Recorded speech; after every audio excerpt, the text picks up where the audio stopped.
Era noite, uma das noites maravilhosas do mar da Galileia.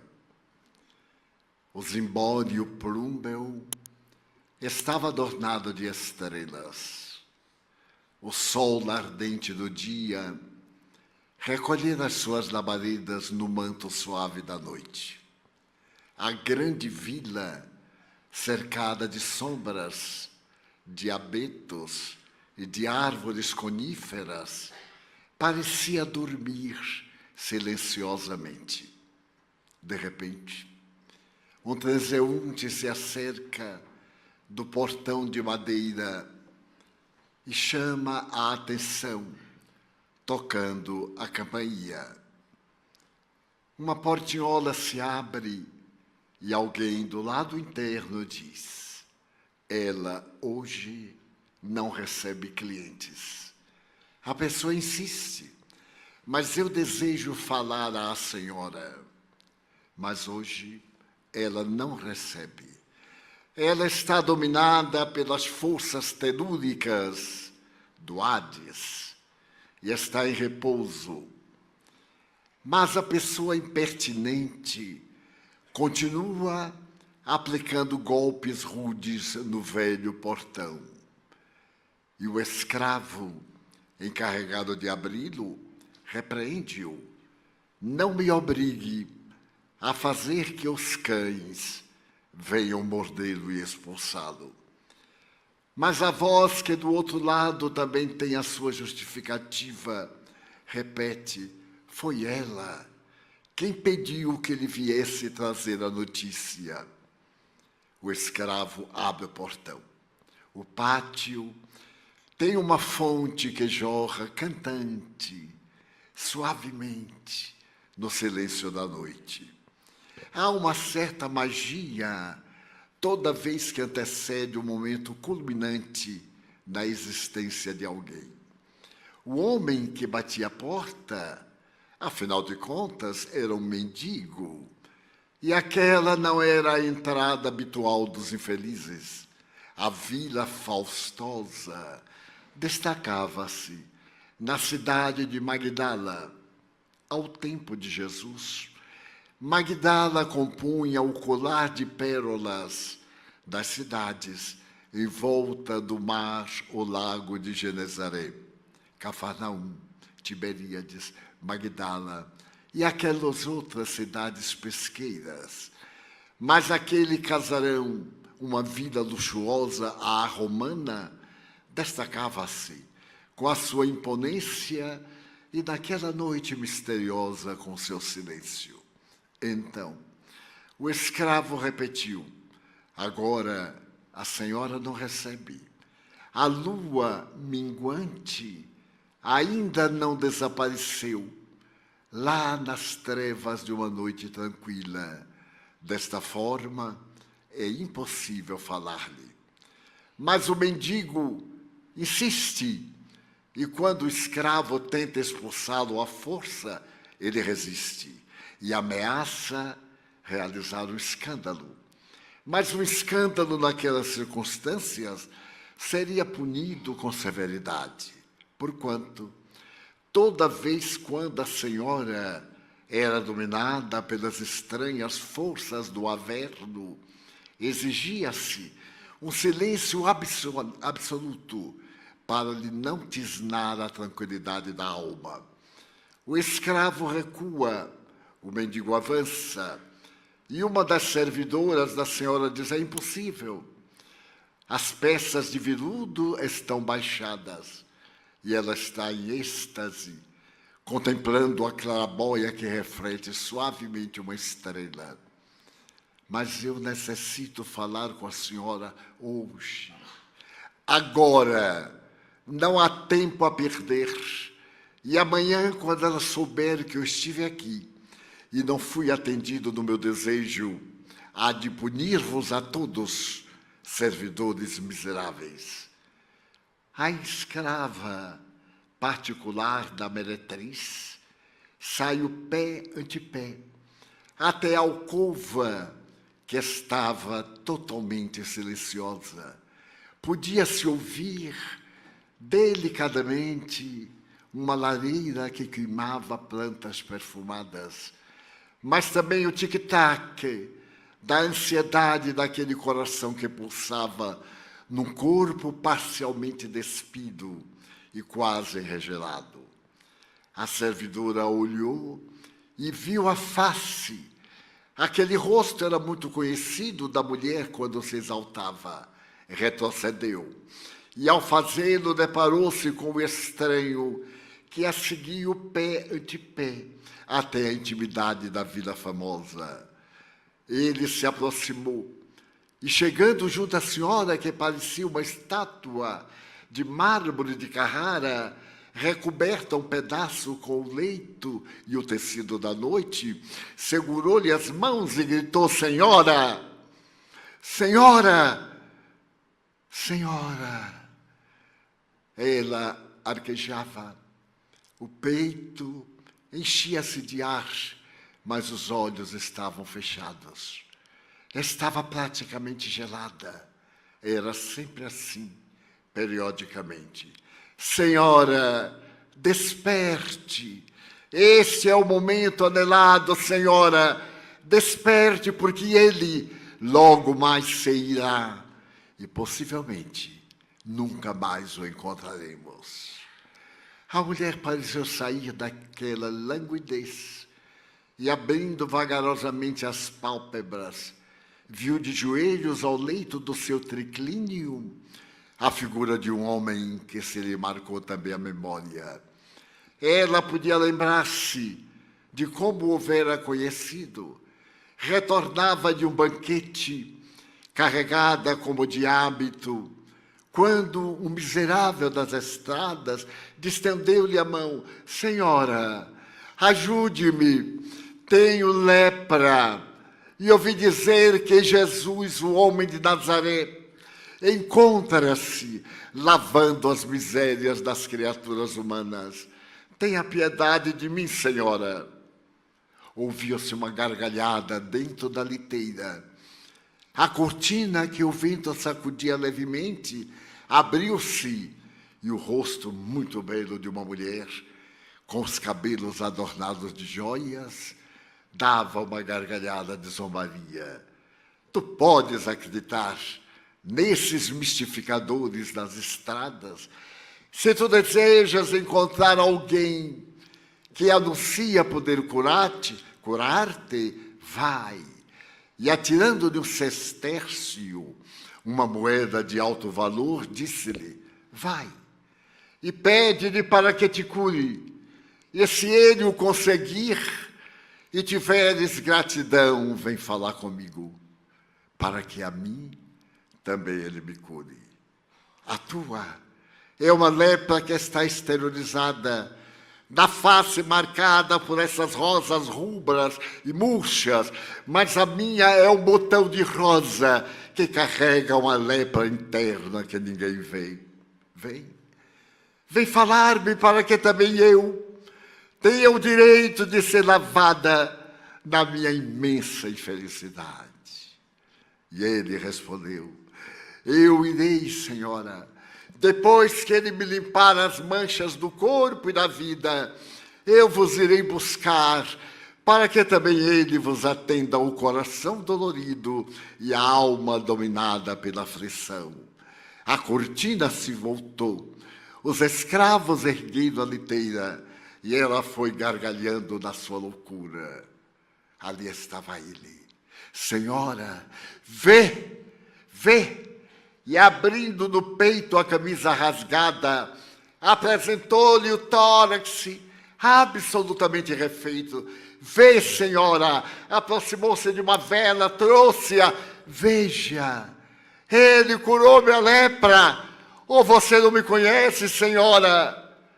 A mulher, amolentada, tentou levantar-se, deixou os pés cair sobre um tapete raro da Pérsia, e, olhando pesadamente, disse-lhe: a ti, ele te curou.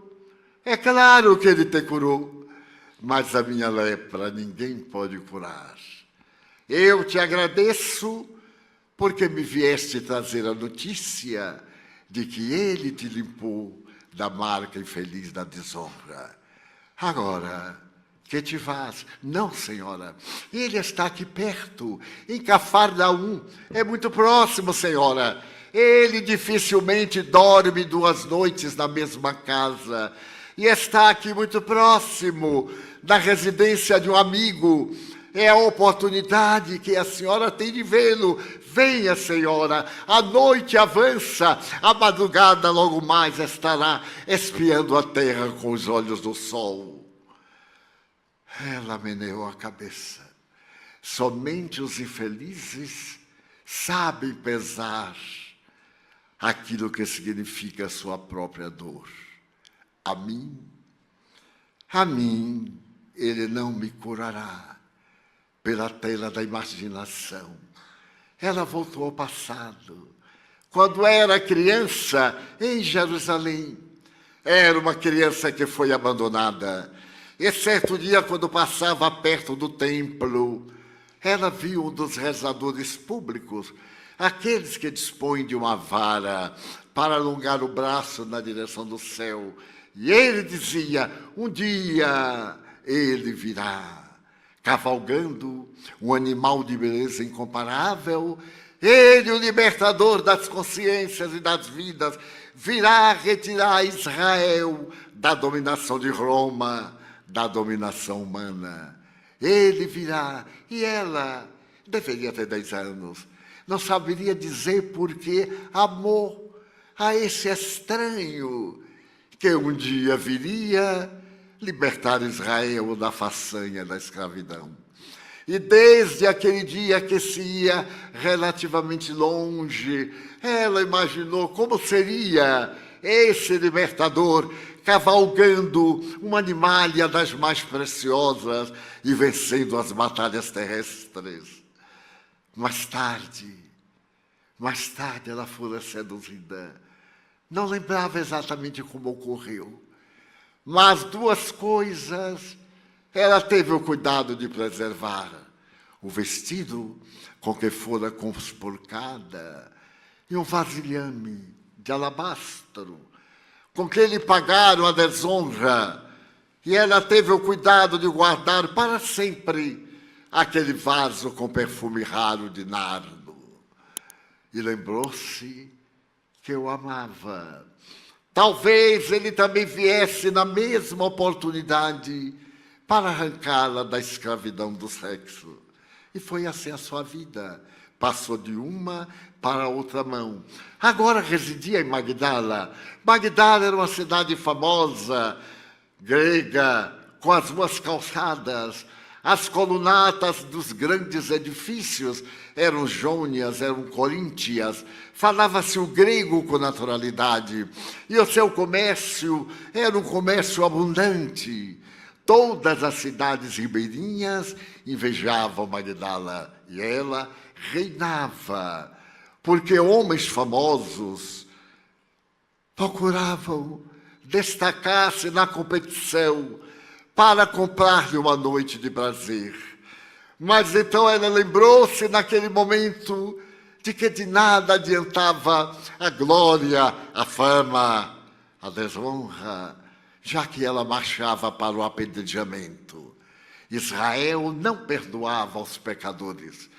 E haveria de chegar um dia quando as suas carnes estivessem caídas, vencidas pelo tempo, em que seria colocada no poste de apedrejamento e recebesse as pedradas limpadoras até a última que lhe arrebentasse a face. Tentou mover as forças débeis de um corpo cansado de luxúria e disse ao peregrino: vá e diga para ele que eu o amei, mesmo antes de o conhecer. Senhora, mas eu somente irei ali levando-a.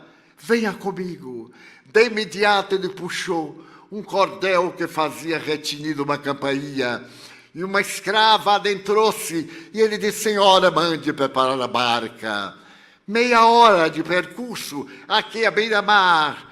A cidade está dormindo, ninguém a vê. E ela, por automatismo, puxou a corda. E ali estava o servo. E ela disse: prepare a barca. Uma outra servidora vestiu-a.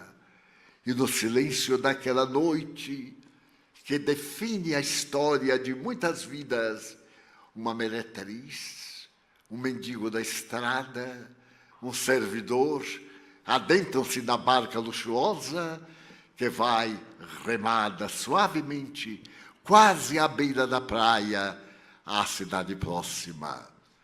Há no ar um suave perfume de azaleias. E no silêncio da noite, uma casa quase na praia parece um túmulo, porque é construída não só de arenito, como também de lava vulcânica. A barca encalha no areal. Ela melhora o péplo, o manto romano que lhe cobre a cabeça, e o mendigo diz: senhora, ali a porta está aberta, vá, senhora, tenho certeza que ele está esperando-a. Deu-lhe a mão. A mulher levantou-se com dificuldade. O coração pulsava-lhe na garganta. Os olhos estavam nublados de lágrima, mas a noite estuava de beleza sideral. E ela foi pisando a areia úmida, a areia seca, e chegando à porta de velha madeira semiaberta, ela golpeou suavemente. E as velhas tábuas rangeram nos gonzos enferrujados. No meio da sala, sentado, ele estava. Era uma figura de incomparável grandeza. Estava de lado, a cabeça erguida, que ele moveu, e ela automaticamente se ajoelhou diante daquele Deus fora da mitologia habitual. Senhor, Rabone, Maria. Senhor, tu me conheces? Oh, Maria, ergo bonus pastor sum. Eu sou o pastor que conhece todas as suas ovelhas. Não te surpreendas, pois, de chamar-te Maria. Que desejas, Maria? Ó Senhor, eu desejo que tenhas misericórdia das minhas desgraças. Que deverei fazer da minha vida? Ama, Maria. Ama aos teus filhos. Pobre de mim, não tenho filhos. Eu tenho ventre varado 1000 vezes, mas nunca pude ser mãe. Maria, quando eu te refiro aos filhos, eu não me reporto àqueles que são as flores da carne, da tua e da carne de alguém que te amasse. Eu me refiro àqueles à tua semelhança, que não tem ninguém, àquelas crianças que não têm mães, às mães que não têm crianças. Vai e torna-te a mãe dos desvalidos. Senhor, eu darei a minha vida pela vossa vida. Eu sei, Maria, não hoje. Um dia eu te pedirei a vida em nome da nossa vida. E agora vai. Ela levantou-se embriagada de luz. As palavras repercutiam não apenas na intimidade do pensamento, mas também nas carnes vibrantes do corpo devasso. Ela retrocedeu e de longe podia vê-lo sentado na pedra, aureolado de uma nívea luz, que não sabia de onde se originava. E pareceu que ele movia os braços, a boca, e dizia-lhe: vai, ser fiel. Ela adentrou-se na barca, e no dia seguinte, Magdala foi tomada de estupor. A meretriz havia enlouquecido. Abriu as portas da sua casa, libertou as escravas, deu as suas joias atirando-as pela janela, despiu-se dos trajes de alto preço e gritava: ide-vos, chegou o momento do reino de Deus, ide-vos, buscai-o. E desapareceu, saiu correndo pela rua, enlouquecera.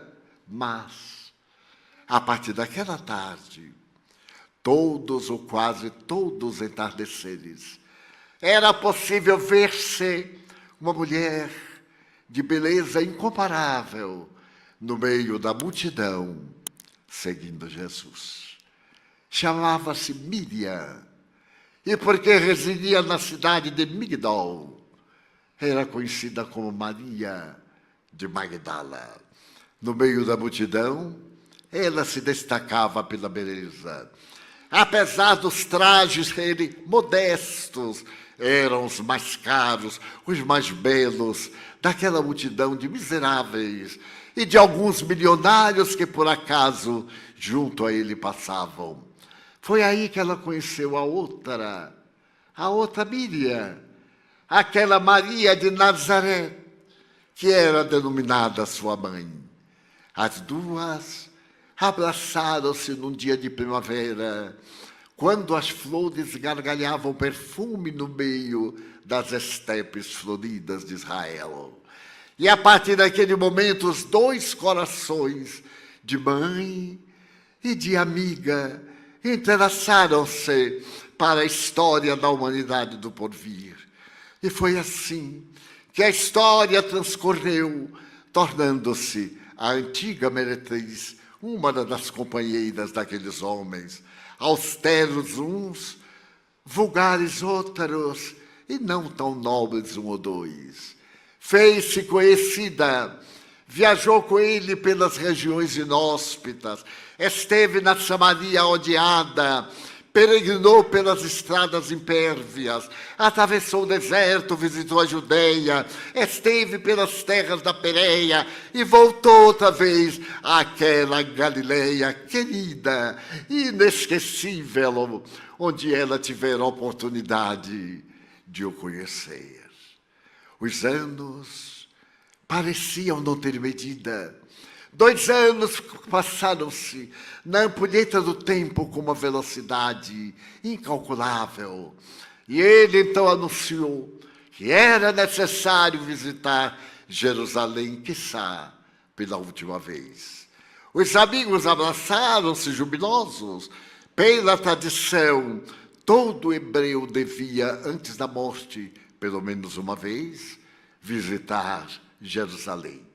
Ele o fizera 3 vezes, desde a infância, quando seus pais o levaram para fazer a visita ao templo, até agora, quando atravessavam as montanhas, eles preferiram o caminho mais difícil, a terra rasa do deserto, no qual os assaltos e os crimes eram normais. E quando estavam próximos, foram uma casinha amada pelo estranho rabi. Ele sorria, mas, entretanto, chorava mais do que sorria. Havia nos seus olhos uma estranha chama que ninguém resistia. Era a chama do amor. E esteve em Betânia, uma casinha, uma cidade pequenina, a 7 quilômetros de Jerusalém. Ali 3 irmãos amavam-no, Lázaro, a quem ele retirara das sombras da morte, da catalepsia profunda, denominada morte do corpo. Maria, outra Maria, Miriam, que se postara diante dele quando estava falando a respeito das coisas dos céus. Ela estava deslumbrada com a preocupação de Marta, que certamente teria para as refeições. E nesse barato de amizades, ela se lembrou de um dia que também ficaria inesquecível. Ele havia sido convidado na Galileia a visitar um homem rico, cobrador de impostos, tão odiado quanto rico ele era. Ele tinha o hábito de levar à sua casa na baba as pessoas que se destacavam na comunidade, como hoje. A sua rede social era oferecer banquetes às pessoas ilustres que passavam pela Galileia. E tendo ouvido falar de Jesus, ele mandou um servidor convidá-lo para que fosse à sua casa a um banquete entre amigos. E para surpresa geral, ele aceitou. Era talvez a primeira vez que ele visitava o nababo da terra. E o banquete havia sido preparado com muito cuidado. E ele se fez acompanhar apenas de Pedro, Tiago e João. Era dia de calor. A entrada da vila era aberta por uma estrada com uma alameda, em cujas raízes as flores miúdas beijavam o solo. Ardia o sol, e eles vieram, como mandava a tradição judaica. À porta estava o homem rico. Quando ele chegou, deu início à tradição, à curvatura, às alusões, à entrada faustosa. E o homem rico olhava-o com surpresa. Era cínico demais para se comover. No entanto, algo lhe falava docemente a alma. Aquele era certamente o esperado, mas estava de sandálias, sandálias modestas. A indumentária descia-lhe praticamente até o pé. Era uma indumentária longa, tecida pela sua própria mãe, possivelmente.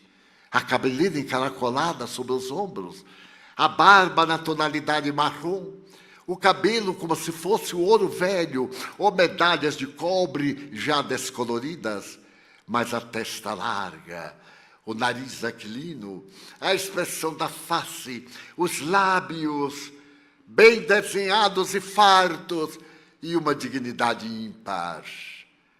O homem rico curvou-se, sem tirar dele o olhar, e apontou-lhe a entrada adornada de escravos que atiravam perfumes no ar. Ele entrou com os companheiros. Sentou-se em um triclínio, um móvel. Reclinou-se, como era de hábito, e uma música de tambores surdos e de instrumentos de flauta começou a soar, melancólica e saudosa do tempo da escravidão no Egito. Os servos batiam o símbolo, e naquele momento começou a lauta refeição. Todos estavam empolgados. Os convidados cochichavam, sorriam com um certo escárnio, isto é, com inveja, porque os infelizes escarnecem daquilo que lamentavelmente não podem possuir. Neste momento, ele escutou uma altercação. Falava-se, gritava-se pelo corredor, e ele levantou-se para ver de que se tratava, e viu-a. Ela entrava ousada, atrevidamente, sem convite. E ele então foi tomado de surpresa, é claro, ele a conhecia, era também seu cliente. Na humanidade, sempre se maldiz aquilo de que se utiliza às escuras. Muito pudor, muita insensatez misturam-se. E, invariavelmente, todo acusador está jogando para fora as suas angústias, com que tenta indignificar aquele que se lhe opõe pela grandeza. Ele então olhou um escravo e deu um sinal para que a expulsassem. As pessoas estavam estarrecidas. Ela era muito conhecida. As damas seguravam as mãos dos esposos, que certamente faziam parte dos seus bailes. E então ela olhou com esse atrevimento daqueles que não têm nada a perder. Olhou para ele como se dissesse: expulsa-me, expulsa-me, para que eu possa dizer quem tu és. Miserável! Havia também no seu rosto uma expressão de zombaria, das suas vestes brancas, alvitentes, ele que era um túmulo, todo podridão, caiado por fora. Então, envergonhado, ele abaixou a vista e sentou-se. E a mulher atrevida olhou em volta e percebeu no dos móveis ao lado, as sandálias fora dos pés, a figura incomparável do estranho Nazareno. Correu com o vasilhame de alabastro que evocava o seu momento de perdição. E o derramou nos seus pés, que beijava, que acariciava. E de quando em quando, ante o estupor que se fez na sala, ela parecia sorrir como uma criança que encontra no olhar sublime de sua mãe a ternura de um afago. E ele, por sua vez, olhava, e ela dizia balbuciando: Rabone, mestrezinho. O dono da casa foi tomado de cólera, essa cólera surda. Ela estava indignificando a sua casa com a sua podridão, e ele certamente não era profeta. Se o fosse, saberia quem era aquela que lhe estava beijando os pés. Jesus olhou em volta e fez uma pergunta: Simão, pronto, mestre, os maus são muito hábeis, os astutos têm o olhar de lince e estão sempre preparados, porque estão sempre na retaguarda, esperando o desfecho das suas misérias. Simão, mestre, eu gostaria de propor-te algo. Tu és um homem inteligente, boa psicologia do mestre. Tu és capaz de solucionar muitos problemas. E eu gostaria de saber de ti a respeito de um homem que tinha um outro que lhe devia uma grande importância, mas também um outro que lhe devia uma importância quase insignificante. E como os dois não podiam pagar, o homem rico se aproximou do seu senhor e falou-lhe da dificuldade. O senhor perdoou-lhe a dívida. Mas também aquele que nada possuía, vendo o exemplo de grande beleza, disse: eu, Senhor, também a ti eu te perdoo. E perdoou-os a ambos, Simão. Eu gostaria de perguntar-te, qual aquele que mais o amou? É óbvio, aquele a quem mais ele perdoou. Disseste bem, Simão. Quando cheguei à tua casa, tu não me deste o beijo nupcial. Tu não me ofereceste a água para lavar as mãos, os pés e a face, enxugando-a na toalha de linho. Apenas me olhaste. Esta mulher, desde que chegou, lava-me os pés com unguento de raro preço e de lágrimas, e beija-me os pés. Então eu te direi, mulher, os teus pecados ser-te-ão perdoados por muito amares. Mas vai e não tornes a pecar. Ela lembrava-se agora na casa de Betânia, deste momento em que se ergueu e deu um grito, e repetindo o salmo, saiu cantando: Aleluia, Israel, aleluia. E a sua voz desapareceu no silêncio da manhã. Mas as pessoas, Judas, por exemplo, quando soube que fora derramado dos pés do mestre aquele perfume de alto preço, mesquinho, logo disse: que lástima, poder-se-ia ter vendido óleo e dado o resultado aos pobres. Jesus olhou para ele com profunda compaixão: Judas, os pobres vós sempre os tereis, mas a mim, não.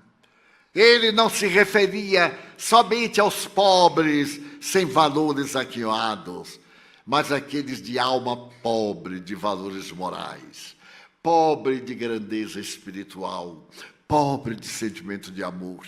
Estes a terra sempre, ou até determinado momento, os terá, porque ela é rica daqueles que são possuidores das feridas da inveja, das disputas, e às vezes tentam levar seu pecado, minorando as dores morais e físicas dos transeuntes do caminho. Ela agora lembrava-se, porque a outra Maria detinha-se contemplando, enquanto a irmã estava na azáfama. Senhor, manda que Maria me venha ajudar. Oh, Marta querida, Maria escolheu a melhor parte. É que vale dizer a comida com a qual muitos se preocupam, passa, mas aquele momento nunca mais se repetiria. E a doce Maria, irmã de Lázaro, irmã de Marta, passará a história como as 3 almas queridas, em cujo lar ele deu a honra de dormir algumas vezes. Era a última viagem. Estavam perto de Jerusalém. E ali no meio do caminho, já se podendo ver a cidade, a Torre Antônia, onde estava aquartelada a legião romana que tomava conta da cidade. Já se podia ver à distância os jardins das oliveiras, naquela manhã em que a multidão o acompanhava. Jesus despediu-se de Lázaro, que o abraçou com os olhos dominados pelas lágrimas. Porém, Maria, a sua irmã, não pôde dominar a emoção e acompanhou a multidão. Entrou na cidade festivamente. Todos o aplaudiam.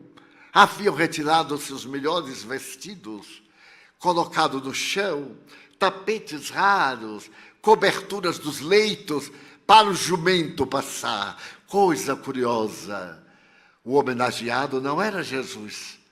Ele estava montado no animalzinho. E era o jumento que pisava na terra, agora coberta de tecidos raros.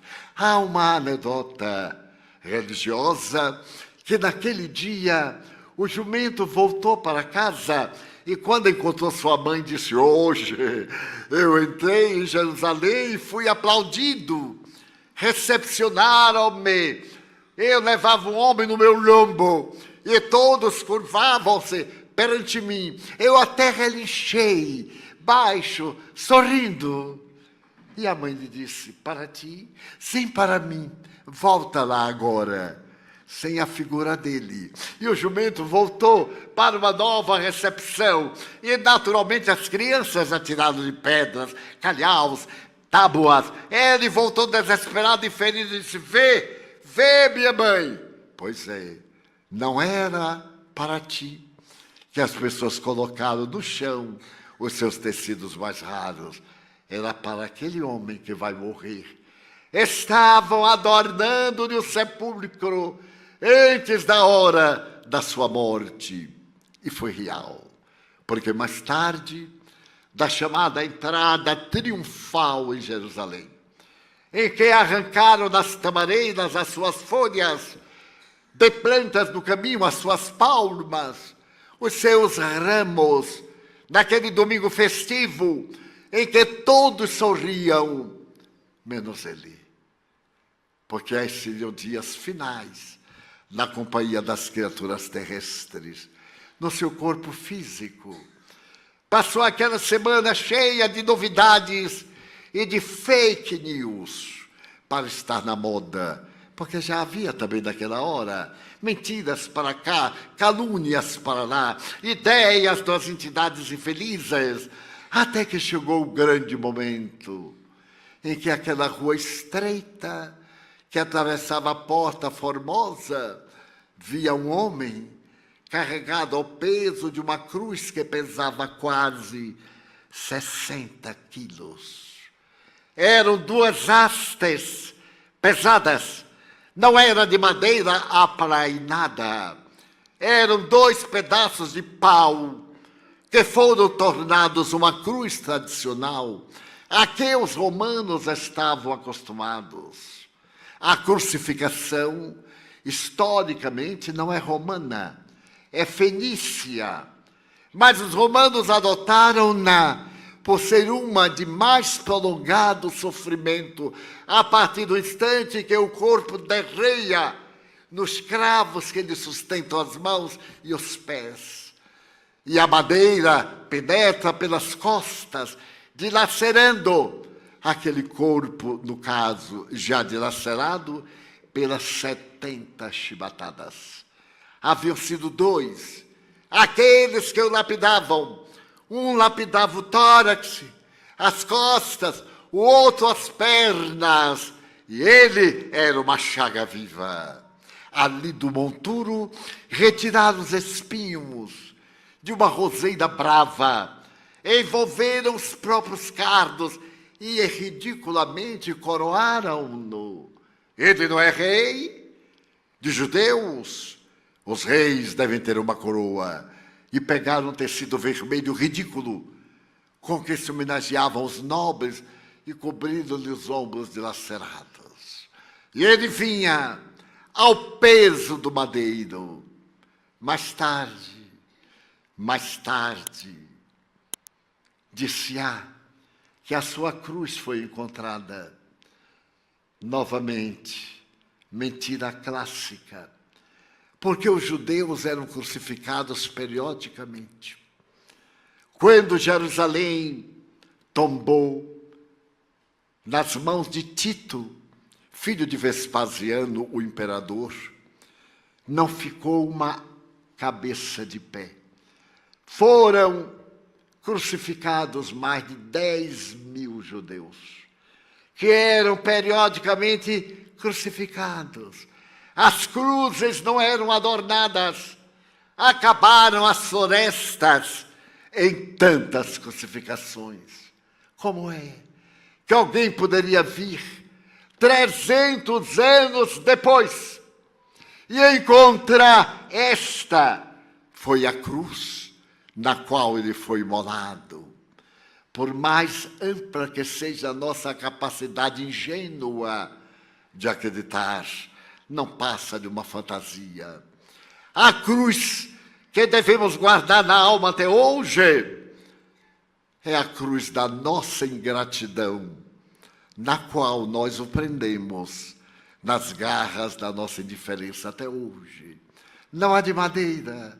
A de madeira desapareceu através dos ervos, foi queimada talvez, ou foi utilizada novamente através da história, porque foi a mãe de Constantino, depois de 315, que, visitando Israel, conseguiu encontrar os lugares da Semana da Paixão, quando a verdadeira Semana da Paixão de Cristo não é aquela. Aquela foi o período no qual ele nos ensinou coragem, abnegação. A paixão dele somos nós. Até hoje nos ama. Ele diria logo mais aos 500 da Galileia: ide e pregai o meu evangelho a todas as gentes.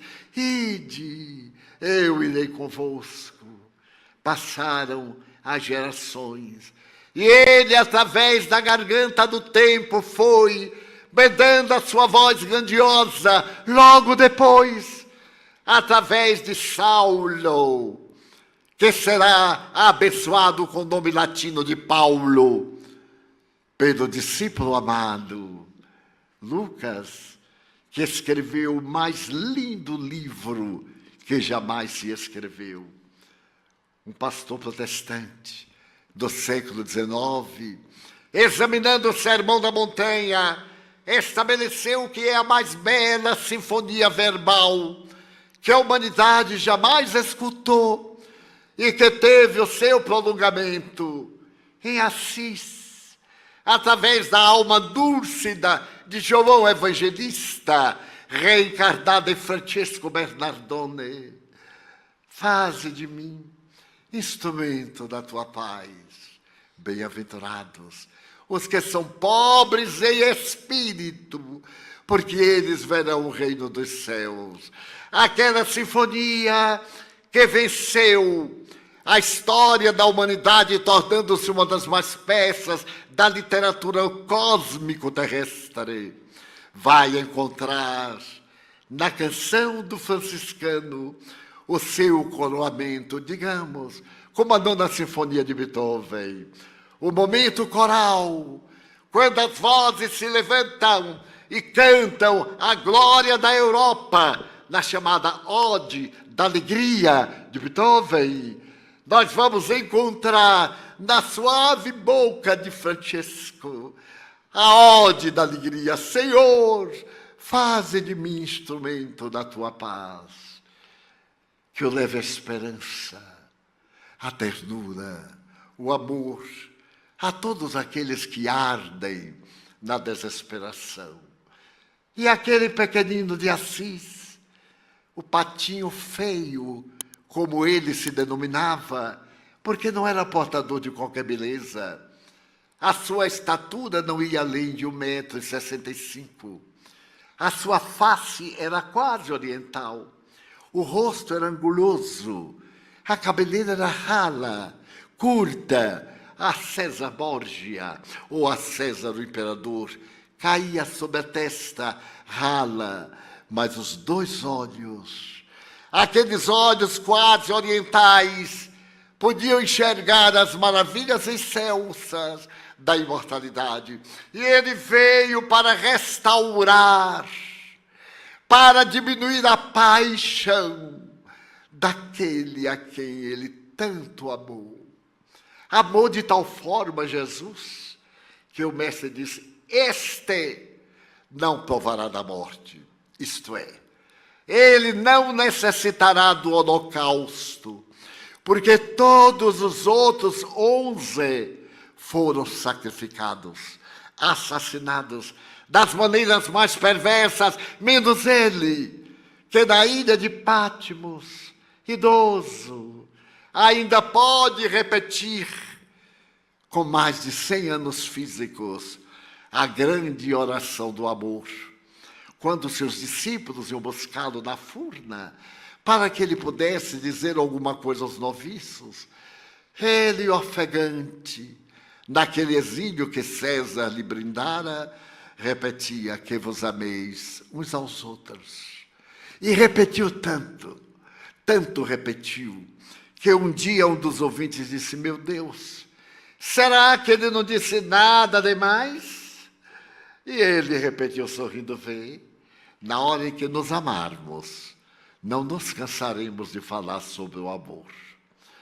Então aquele doce João, que previu a tragédia dos Evos, porque o Apocalipse não é de agora, ele sempre esteve na história da humanidade. A besta do 666 derrubou Roma no ano 410, quando os bárbaros a invadiram por definitivo e destruíram o Império Romano praticamente para sempre.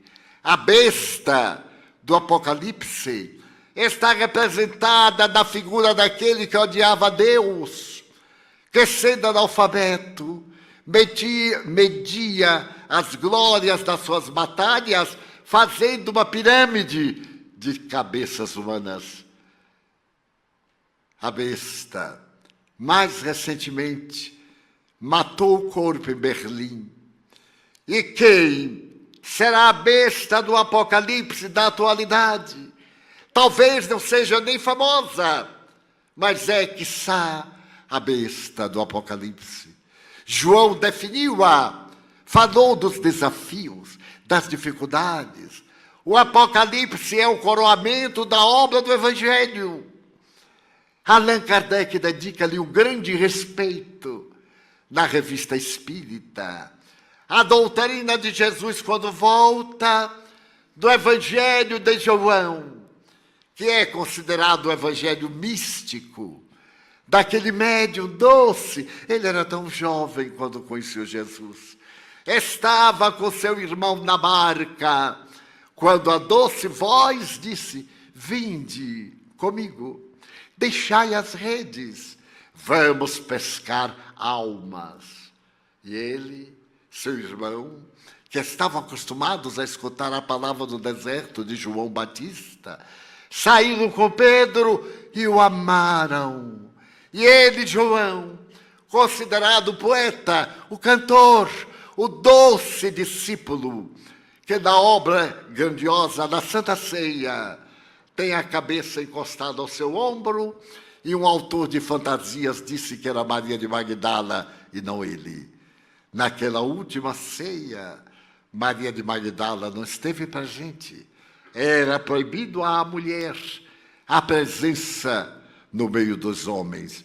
E quando se pretende que ela foi uma apóstola, no termo dos dicionários modernos, ela deve ter sido pelo exemplo. Mas João foi pela palavra. Ali em Éfeso, a cidade triunfal, em que Paulo apresentou Jesus com uma grandeza inimaginável. A terceira cidade mais populosa do mundo, Roma, Jerusalém, Éfeso, entre as duas grandes cidades, e o Evangelho cantando sobre o mar Mediterrâneo, o norte da África, parte do Oriente, da Babilônia, das cidades famosas. Agora, o Evangelho exultava na palavra doce do companheiro de Jesus, e a cruz pesava-lhe no ombro de tal forma que ele parecia impossível, até o momento em que ela foi colocada terrivelmente naquele buraco feito às pressas e calçada com pedras, e ele derreou, a cabeça pendeu, e ele gritou: lema sabachthani. Eram as últimas palavras em aramaico. Tudo está consumado. Mas ele não morreu. 3 dias depois, foram embalsamá-lo. Era uma tradição. Ele foi enterrado na rocha viva, que pertencia a José de Arimateia. Nicodemos, aquele doutor da lei que foi procurá-lo, contribuiu, dando 7 metros de tecido branco para poder cobrir-lhe o corpo, que seria talvez hoje o manto de Turim. Então, naquela terceira manhã, ainda o sol não nascera, algumas mulheres, Pedro, com a alma dilacerada porque ele morreu, foram embalsamar-lhe o corpo. O túmulo foi cedido por José de Arimateia, porque o judeu tem no túmulo a certeza da sua ressurreição. Uma pedra de mó redonda fechava-lhe a entrada. O túmulo era constituído de 2 pequenas salas. A primeira, onde ficavam os familiares, e a parte final, que era cavada na rocha viva. Eles foram, e quando lá chegaram, a pedra havia sido removida. Não estava na postura de fechar a entrada. Então eles acharam que o cadáver havia sido roubado, apesar da providência do sumo sacerdote, que mandara colocar soldados através do governante para impedirem que o corpo fosse roubado pelos seus descendentes. Mas ela ficou, Maria, a de Magdala, ela ficou entre os rosais silvestres, quando a manhã começou pálida, e o sol igualmente pálido no tom amarelo, começou a cobrir o verdor do Jardim das Oliveiras. E ela olhou para um lado, olhou para o outro e viu alguém de costas. Deveria ser o zelador do cemitério. Então ela correu e perguntou: Senhor? Ele voltou-se. E quando ela ouviu, ela repetiu: Rabone, mestre querido, Maria, voltei para que tenhais vida e vida em abundância. Vai e dize aos meus irmãos que eu voltei. Ela agora é uma sinfonia de encantamento. Desce, desce e vai até as muralhas da cidade, que hoje albergam o túmulo. Não naquela época, estava distante 1,5 km.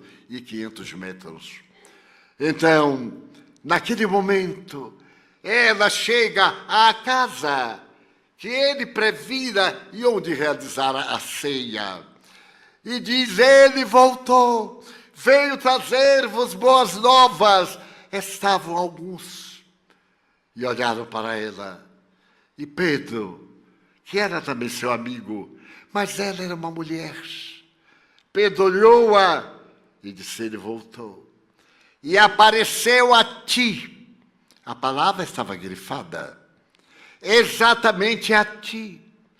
Não apareceu à sua mãe, nem a João, a quem tanto amava, uma ponta de ciúme.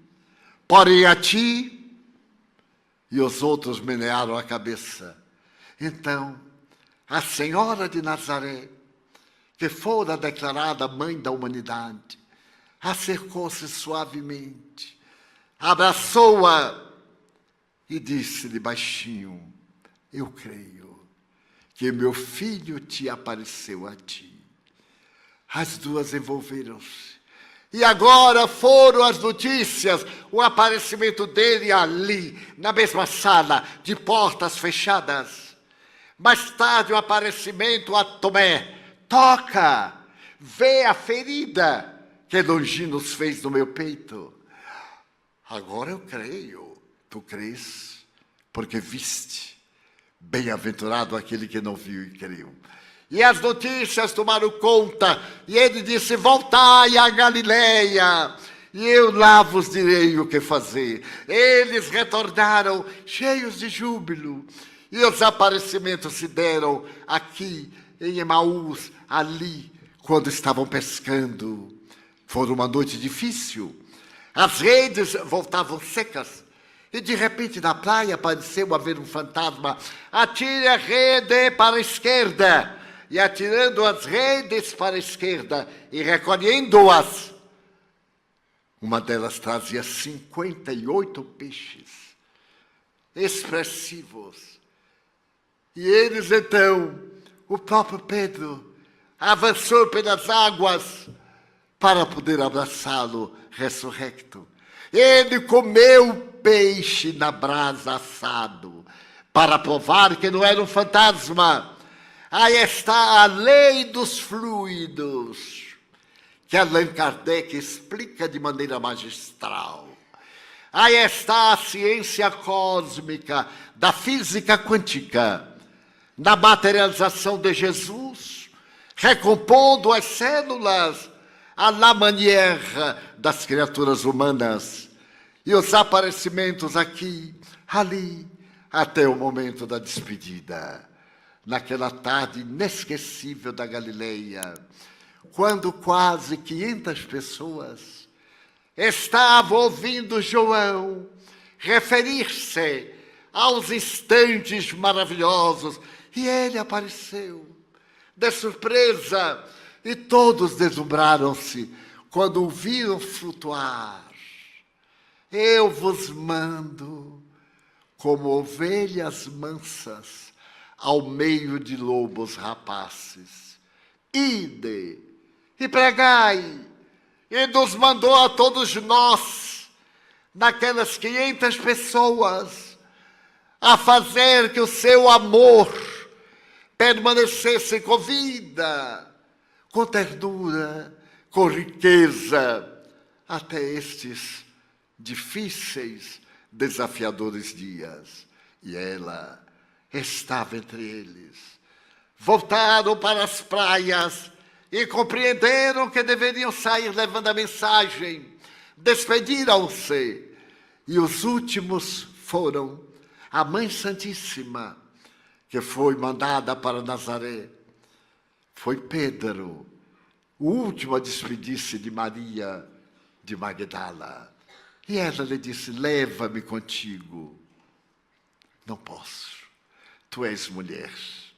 O teu passado, a humanidade é assim.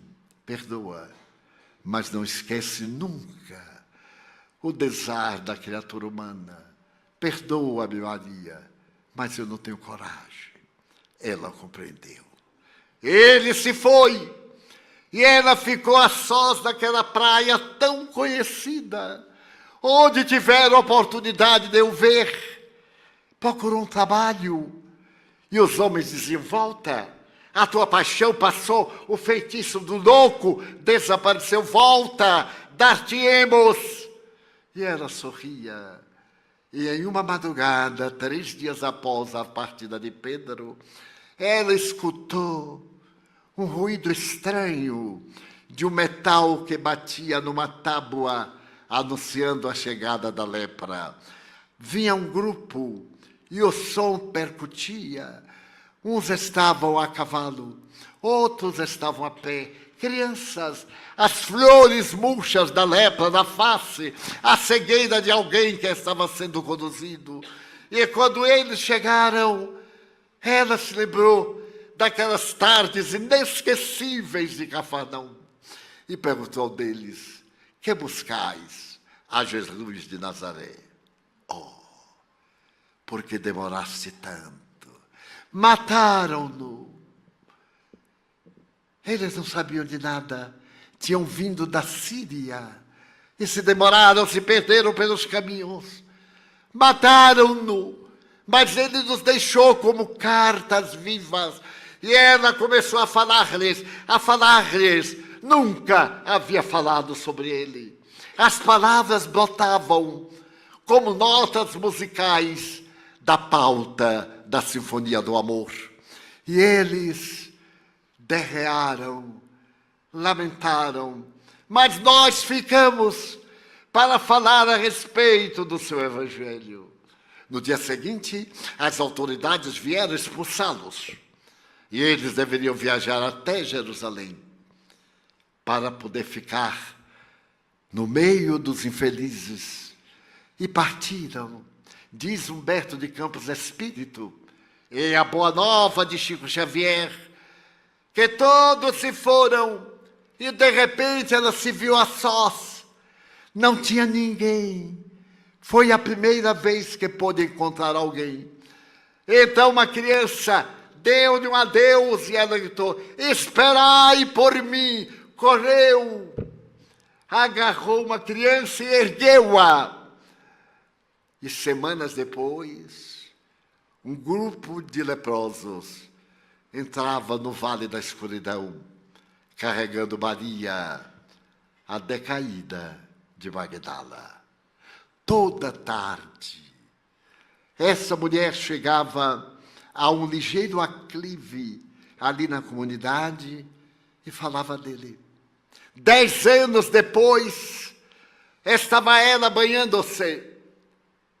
E ao passar a mão sobre o peito, percebeu uma ligeira despigmentação. Pegou um graveto e cravou. Não doeu. Naquela tarde, ela costumava sempre dizer: vós, os enfermos. Mas nesta tarde o seu discurso foi diferente. Nós, aqueles que temos sede de Deus. Maria de Madalena estava leprosa. Passaram-se os anos, as orelhas cresceram, as abas das narinas modificaram-se, os dentes perderam a localização, os seios murcharam, alguns dedos amputaram-se, e uma mulher alquebrada, febril, percebeu que ia morrer. E então, naquela última tarde, disse aos amigos: chegou meu momento de partir, mas eu gostaria imensamente de falar à minha mãe, de beijar as mãos da senhora. É tão longe Éfeso, mas eu viajarei à noite. Durante o dia eu buscarei a sombra, crianças me trarão pães, e começou a longa jornada a pé, desde Jerusalém até aquela região em que João estava pregando, e Maria fora por ele levada, tirada de Nazaré, para uma casa construída em pedras, no outeiro que ainda está lá, novamente está lá, de onde você pode ver o mar Egeu, que recuou 8 quilômetros. Aquela mulher que ficava à porta, e os infelizes iam buscar a palavra de conforto. E ela viajou, e meses depois, ela tombou as portas de Éfeso, sem poder atravessar a porta da cidade. Estava em delírio. E diz ainda Humberto de Campos, um casal que morava nas cercanias, viu aquela mulher caída balbuciando o nome de Jesus e de Maria. O casal carregou-a e levou-a ao promontório, à casinha, onde ela foi colocada no leito improvisado, aos cuidados da Santíssima, que durante 3 dias e 3 noites velou carinhosamente por Maria de Magdala. Ela não recuperou a razão. João veio de Éfeso e esteve acompanhando a trajetória final daquela mulher que se dera porque se deu em vida e estava extinguindo-se. De repente, o peito arquejante parou e ela ouviu uma canção que nós poderemos atualizar com uma outra que Chico Xavier escutou do leito de morte de uma pessoa querida. Rasgaram-se os véus da noite. Novo dia resplandece, viajor, descansa em prece ao lado da própria cruz.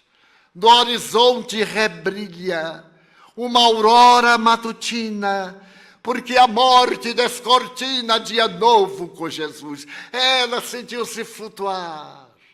Havia um grupo de seres angélicos e ela olhou o corpo, abençoou, e uma doce música continuava no ar, cantarolada por seres espirituais. Foi então que a caravana se preparou para ascender. E ela se lembrou da praia da Galileia, onde teve um encontro com ele. A caravana desviou o rumo e, de repente, ali estava o mar amado, estava a praia. Ela se viu de pé e, sobre as ondas, a figura sublime de Jesus. Ele veio andando, ela correu, flutuou nas águas, atirou-se-lhe nos braços. Rabone! Maria, já transpuseste a porta estreita, dorme. Eu reservei um lugar no paraíso para a tua entrada. E naquela noite, um astrólogo da Fenícia, é provável que tenha percebido um asteroide deixar no ar um rastro de luz. Não, não era um asteroide. Era Jesus levando Maria de Magdala para o reino dos céus. 2000 anos transcorreram na polheta do tempo. E Maria de Magdala, cuja memória honra as mulheres, a primeira mulher, ao lado de Joana de Cusa e de outras, a demonstrar mais força e valor do que os homens. Foram as únicas a ficar diante da cruz. Só João permaneceu, os outros fugiram. Eram criaturas humanas. Só Maria de Magdala pediu permissão para continuar, levando a misericórdia dos céus às mulheres sofridas da terra. E hoje, quando todos, ou quase todos nós, temos ânsia de liberdade espiritual, temos sede de paz, dizemos: ó Maria de Magdala, intercede a Jesus por nós. Neste momento em que Ele vai tomar conta da terra por definitivo, nesta hora de trevas e de luzes, de grandezas e de misérias, vela por nós, tu, que caminhaste com nossos pés, que falaste com nossa voz, que afagaste com nossas mãos a dor que ainda continua na terra lapidando-nos.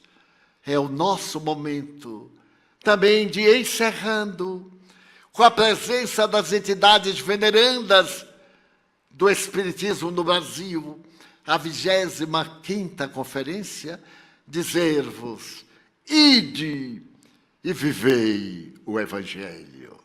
Não mais a teoria de como foi que ele disse, como é que está escrito, mas